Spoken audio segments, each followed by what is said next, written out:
Hey, what is up, guys? My name is Guillaume. Welcome to Thommann's Guitars and Basses and to a new episode of Pedalboard Kitchen, in which I'm going to be having a look at Westminster Effects.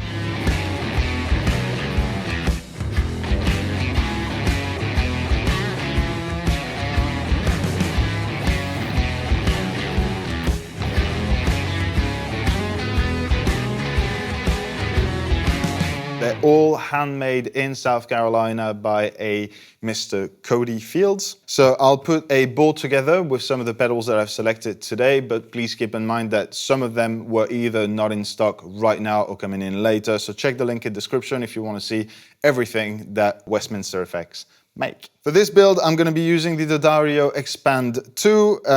I think I'm going to leave it as is. Obviously, if you have watched any of the Pedalboard Kitchen episodes before, you know that this bad boy extends about twice in width. I don't think I'm going to need it. However, there's still quite a few pedals to power today, so I'm going to be pairing that with the Strymon Zoomer that's strapped underneath, and that should do just fine. Now let's introduce our ingredients for the day. And I'm gonna get started with the Exegete fuzz slash distortion slash overdrive. This is, as far as I know, a take on the Expandora little weird round box from sometime in the early 90s that did really cool, like medium to high gain, say, yeah, overdrive to distortion sound, but also had a forbidden mode, which I remember to be quite insane. I think this one takes it with toggle switches. So we're gonna try different configurations, but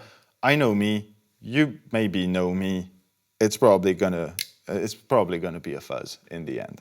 Second in line and in the signal chain is going to be the Augustine Clean Boost. Now this one, haven't seen any videos about it yet, but I think it's based on a TC preamp type of boost. So there will be some coloration in the sense that it gives you control over bass and treble, which is something that I really appreciate in Clean Boost, because depending on whether you want to boost into an overdrive, which is what I'll be doing today, or after an overdrive, you want to keep a certain amount of control, mostly over the low end, to make sure that you're not just pushing it with a ton of frequencies that are going to make that second pedal sound really floppy and kind of, you know, inaccurate in a way. So I'm happy to see those, which takes us to our third pedal for this board. This is the 1689. Not a lot of homework on this one. I know it's an overdrive. I know it's got plenty of gain on tap because the pedals with a clip mini toggle switch usually do, or at least have an option to get there. It looks like it could be tube screamery to me because of that blend knob,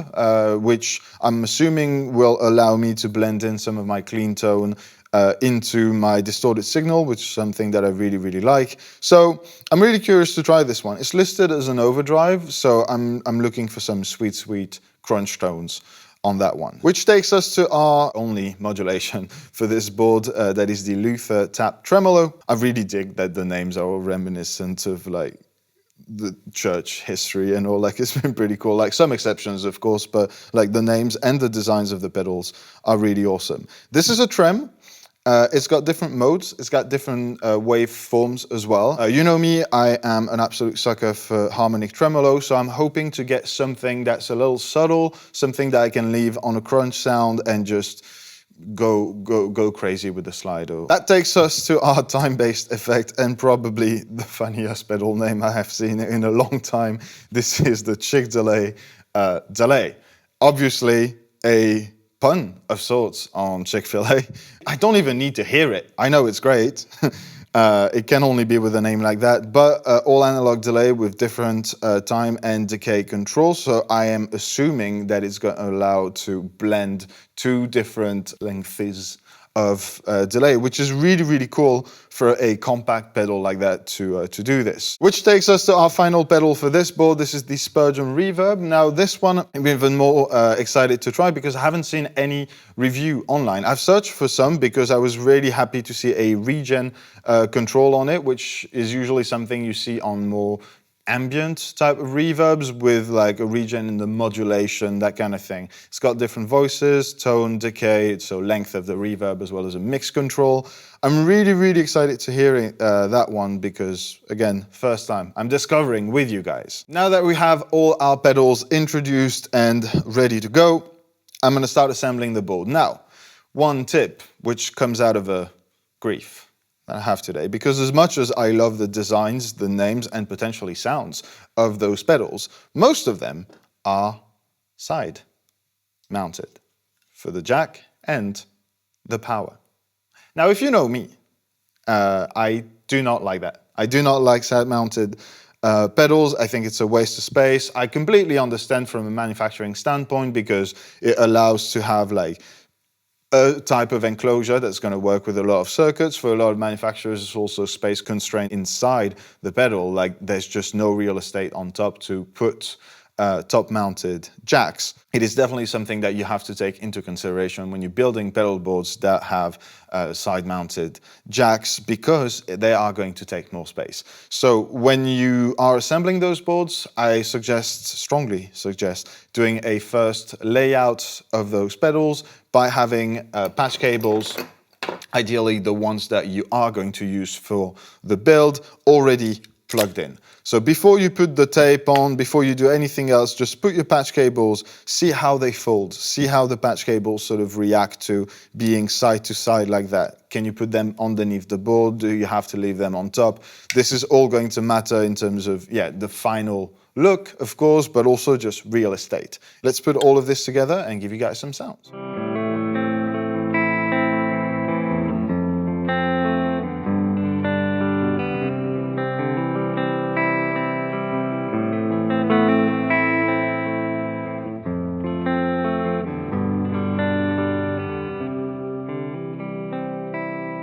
All right, everything seems to be working just fine. As usual, I started with the power, make sure that every pedal was getting the right amount of volts and milliamps and was turning on correctly, which was the case.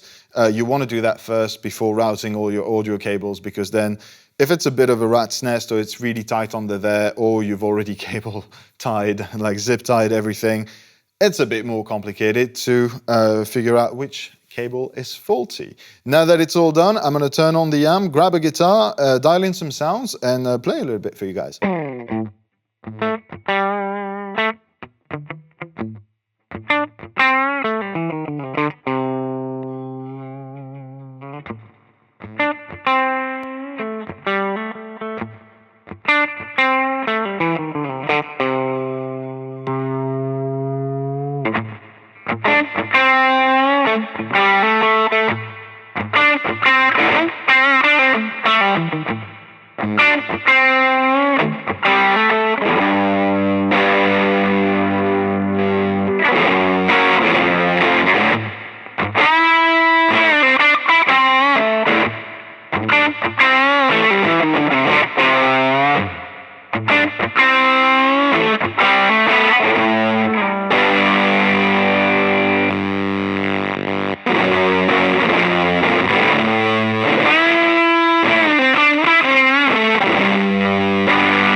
Alright guys, and that's it for Westminster Effects. I'm really happy with the ones that I really thought I would be happy about. The tremolo is awesome, it is very subtle, but there's still a little bit of a dip in volume and maybe high-end frequencies. So that might be a thing for a V2. Maybe, if you watch that video, Cody. Otherwise, really awesome. I really love that one. It's a really cool reproduction of something that was fairly obscure, but that's just a really cool tone to it. The boost and the overdrive was just awesome together or independently. I really like the reverb. The delay was just the right amount of set and forget, but also kind of super interesting to have two delays in one with that kind of control directly on the pedal. So altogether, I'm super happy. I'm looking forward to playing more of those and some of these guys in different contexts, different amps, different guitars. But yeah, that's it. My impressions of Westminster Effect on a very visually satisfying pedal board. Hope you guys enjoyed that video. If you did, don't forget to give it a like. While you're down there, if you can subscribe to the channel so you don't miss out on the rest of the videos, that would be absolutely awesome. I will see you down in the comments and I'll catch you in the next episode. Bye.